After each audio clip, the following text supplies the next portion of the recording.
Pemerintah Indonesia meminta Vietnam untuk memberlakukan pos tarif impor untuk produk kendaraan terurai atau CKD dari Indonesia. Selama ini pengenaan tarif atas impor produk kendaraan Indonesia diperlakukan sebagai barang komponen yang menyebabkan hambatan ekspor untuk produk otomotif dari Indonesia.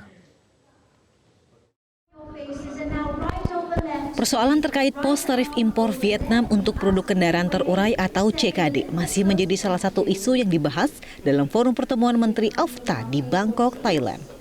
3 negara, Indonesia, Kamboja, dan Singapura mendesak Vietnam untuk memberlakukan pos tarif CKD hingga 0% sesuai kesepakatan liberalisasi perdagangan barang intra-ASEAN. Sebaliknya, Vietnam justru menghapus pos tarif tersebut yang menyebabkan impor produk otomotif dikenakan tarif per komponen dan menghambat proses pemeriksaan impor. Dampaknya ekspor produk otomotif Indonesia ke Vietnam ikut terhambat.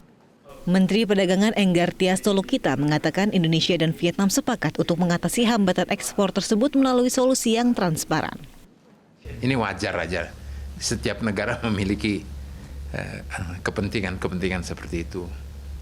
Karena kalau itu meningkat import mobil mereka, defisit mereka, tetapi mereka juga defisit mereka makin melebar, tetapi tidak ada penerimaan untuk APBN-nya mereka.